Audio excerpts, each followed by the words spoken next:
Hello, my name is Carrie Perkins, and I'm the lead Qnity in Action coach, as well as the director of our trainer community. I was recently asked if I wanted to share a video, have a conversation around coaching from a coach's perspective. And I was like, absolutely. I am really passionate about what I do. I get to help the most incredible, motivating, inspiring leaders in our industry. Now, I chose a format today in this video, a Q&A format. I have some of the most asked questions that we hear out in the field, as well as some that I feel like maybe you might want to know. So let's get to it. The first question, what does the coaching journey look like? And I love that key word because it is a journey. In that journey, we are going in all over, it's not predetermined each call. But here we go. It's going to start with building rapport, building trust. This is a collaboration. We become a team. The reality is I'm a facilitator there to help clients tap into their own natural potential for growth. I'm the expert in the process. The clients, well, they're the expert in the content. Now, how do I build rapport? How do we build trust in such a quick time? We have a beautiful system and process called our discovery. We spend 90 minutes and we're going through the 5 gaps of your business. Prosperity is the ultimate goal. And later on in one of our questions, I'll go deeper in what that is. But these gaps really do break down the business and very key areas. So the first one, we're looking at engagement. Second one, and these are not in order of importance. We walk through execution and your ability for you, your team, company as a whole to execute. We look at leadership, profitability, and growth. Now, as I'm guiding people through these questions, I realize a few things over and over that sometimes people get fixated on one aspect of engagement. Maybe it's team, maybe it's themselves, maybe it's their clients. But going through this, we're looking at it a holistic approach.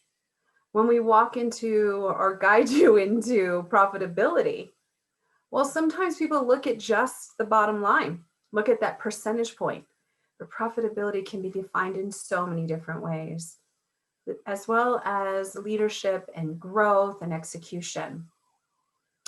Sometimes through this, I see people break down in tears and realizing they had no idea what they really felt. Also sighing and saying to me after the discovery call that right there already brought a lot of ideas and thoughts and like, wow, this right here was worth it all. From the gaps, we move into the 5 functions of business. We know to strengthen those gaps, to grow and elevate our company. We're going to do it through some very key areas: marketing, education, human capital, operations, and finance. Now, as I walk people through this part of the gap, or this part of the discovery, most of the time what I see is how often owners and leaders are in every one of those functions. And as they go through it, and I say, so tell me who's ultimately responsible for this? And I could start to see their heads like, me, because they realized, wow, this is a big challenge within my company. No wonder I'm not getting done what I need to get done. No wonder I'm not having a life. Oh, there's so many ahas. And after this, as people have opened up the most intimate thoughts around their business, we have instant connection. Because the next question is really going to tell you why. Okay, so yes, I spent some time with these questions and I have some notes and I want to be fully transparent with you. I wanted to prepare because as you hear this, I want you to see for yourself, is this a fit? Okay, so we go through this discovery. You also are going to get an in-depth survey. And what I mean in-depth, we look at every corner of your business. We look at the numbers, we look at the people, we even ask questions like, what keeps you up at night? This survey in itself, when I go over it with clients, they're like, wow, I just never thought of that. I didn't think to look at that. So right out of the gate, you're getting value. And for me, I'm getting to understand. So this leads me to the next question. How do you lead them as a coach? Oh, really, really, really, really good question. Um, I'm grounded in a very genuine care approach. I lead with authenticity. I come from a place of owning my own. My background is at one time I owned part owner of 4 locations, 220 employees, multi-city. And I was an owner operator, meaning I was actually doing services as well. And what I'm going to share with you is that from this, I developed some really strong beliefs that guide me, that lead me in leading the clients that I work with.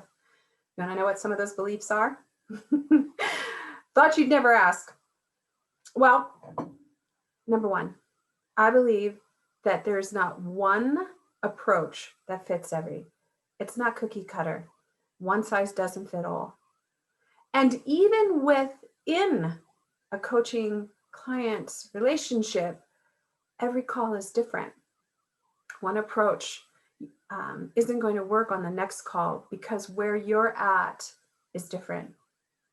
I also believe that everyone and every company has the potential to change and grow. This is huge. And why I say this is huge is that when I go into it, I'm leading you knowing that if we're not getting the impact and the results, or we're not getting where we want to go, I believe in you. I believe that you can change and your company can grow. I've worked with companies that felt like they needed to close the door. There was no hope. Tom talks about hope with action. That's where the magic happens. So anyway, another belief, when I say anyway, the next belief that I have is I strongly, didn't learn this until about 8 years ago, I strongly believe in the principle that Qnity practices, that I practice, is that success lives in the middle. A lot of times, my experience when working with clients is that we lean heavily on one side. And what I mean one side is maybe it's all about the business, or maybe it's all about the heart. We're fear and we're just like giving it all to the team or emotion. And success lives in the middle. It's unity between the two. It's not or, it's and. We have to be people and business centered. We have to be head and heart, business and creative, left and right, entrepreneur and intrapreneur. A lot of times working with clients, they may not see it, but it's clear that we're leaning heavily into an or versus an and. And finally, one of the beliefs that I think really, really is the strongest for me is that every situation, we have to make choices. And in those choices, we have to be accountable and responsible for those choices. That's where growth happens. As a coach, I walk people through bringing clarity to what choices do I have? And what choices will I make? What will I commit to? And what I find is sometimes before having a coach, there's a lot of no choices being made. And when I sit down and say that not making a choice is a choice. As a coach, it's not my responsibility to tell a client what to do, but I am accountable to the people that I work with to push the choice. Remember my belief that we all truly have the potential to grow and change. So how do I lead them? With authenticity, with the intent for change. I'm going to share a process in just a few minutes and another question. Hopefully that helps. All right. What's the difference of just having tools or having a coach in tools? Oh my goodness, I could do a whole video just on this question. Our tools are brilliant, amazing at creating structures, bringing people together on the same page, and do really well as standalones. I've worked with several people that have had the tool for months, even years. And until they brought in the coach, they didn't know how to align situations to the tools. Having a coach elevates your accountability, brings clarity. You have someone to lean into when you feel stuck. Recently, I've had this experience where a couple of my clients will say, I think I got it. And I used to say, and some of my clients that may watch this can laugh, I used to say, well, if I'm a good coach, I work myself out of you needing me. Oh, that was the worst advice I could say, or the worst thought I could have, because what I find is that was the goal, get you to use it so you can do it without me. And going back to people that have, taken off because they've got the tools and realize that that lack of accountability, those timelines start to widen and they stop showing up fully because life happens. Those same situations that were there before you brought in a coach are there. And we start to lose the tools and the consistency and the commitment. But also, a coach will hold not just accountable, but be there. And once you're at one place, drive the conversation to what does it look like next. So I truly believe that people can do well with tools, but people will go faster and achieve more with a coach. I've seen it. I even shared with you how I had to stop saying what I was saying because I could see the difference of clients that I worked with just tools and coaching. All right. Another question. What is, or share a favorite process that you have during a coaching session? Oh, there are so many, but I'm going to tell you the one that I use in every call. And I use it in different ways. Remember, I said there's not one fit for every situation, for every call. We have a process called the 3 C's: closure, clarity, and confidence. Now, I use it in my calls because we start the call with getting closure to the week before. We bring clarity to what we're working on. And confidence is where the client, has created their own homework. And yes, there's homework. Because in order to execute, we've laid out a plan in the beginning, we're committed, we're celebrating along the way, and that happens from call to call. So we get closure to it, we get clarity of what's coming up this week and homework for the next. That's a use of 3 C's. I teach this process in my coaching because clients can use this in their own coaching. Oh, let me just share with you, that's another byproduct of having a coach. You become more effective as a coach. I've even had people start using some of the principles, and as they tell me their closure to the week, I'm like, oh, I can see that you really value some of these practices and are using it. Okay, back to the 3 C's. I'm going to share a different way of using the 3 C's. And I use this quite often during this time. And when I speak of this time, 2020 has been a really, really trying year. Lots of silver linings, lots to celebrate, but also re-looking at things. And so this process, the 3 C's, I use it in a very particular, and I'll just share it with you. Use this as a takeaway. First, getting closure to a situation. Maybe you're stuck. Maybe something's happened and you can't move past it. This is where this 3 C's would come in. We talk about, tell me what happened. Let's just talk about it. Let's bring awareness and clarity. Let's just talk, okay? So in order, we have to just look at it. And then I'm going to ask you, how did it make you feel? We are emotional beings, and those emotions actually manifest in our behaviors, right? So how we're feeling, we express it through our behaviors. How did it make you feel? Once we get that out, we move into clarity. Now, earlier I told you that choices, we all have choices that we're responsible for, and lack of choice, we're responsible for that as well. But in the 3 C's, we've gotten closure to what happened, how we feel. We move into clarity. Now, clarity is where we talk about what do we want? Get clear. What is it you want to happen in this situation? We talk about it. Sometimes as I'm coaching, I see people, squirreling around and kind of moving away from really what they want to the past or fear of the future. I have to pull them back in. Really powerful questions to get them centered in what is it that you want?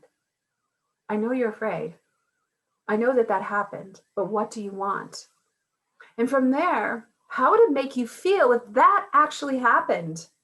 Because in that feeling fuels your desire for that result, right? So from clarity, we move into confidence. As a coach, I want to make sure that we have a plan. We got to execute this, right? We've got to move from that event to what we want, and now leaving with what is it that you have to do? That's confidence. What do you have to do to make that happen? This is another area where people kind of deflect or unintentionally go into victim. Well, I could never do that. My blah, blah, all the I can'ts. You don't understand. And they may not say that. I could feel it when they look. Remember, I'm coming from genuine care, empathy. So from that, you're clear of what you want. You know how to make you feel. You're clear of what you have to do. And that last question, who do you have to be to make that happen? This one stumps people. What do you mean? Who do I have to be? I mean, when you work with me for a while, you start to get it, but who do you have to be? I have to be motivated. I have to be committed. I have to show up. And how would that impact your world? Such a simple process, but when you're in the thick of it, it's so hard. It is one of my favorite processes. I walk through it with myself. It's a process you can do with yourself, children, adults, companies, community. It's a beautiful process. We use it in every call. Yeah, that's just one of so many.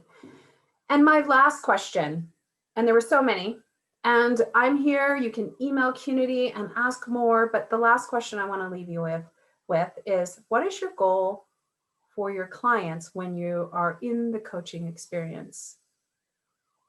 Well, this is really simple for me, really easy.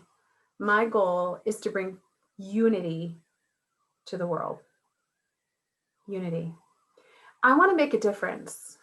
I want to bring prosperity to people and companies. I want people to have a life, do what they love, and make great money. That is my goal. Now, I shared with you earlier that every experience is different. So as I'm working with people, I become really clear what's important to them. I connect to their intrinsic motivators, their whys. So when I'm wanting to bring or make a difference in the world, knowing that when my clients experience prosperity for themselves and whatever that is, I feel fulfilled. So my goal truly is the goals of the clients that I work with. So I hope you enjoyed these questions. I know you probably have a lot more.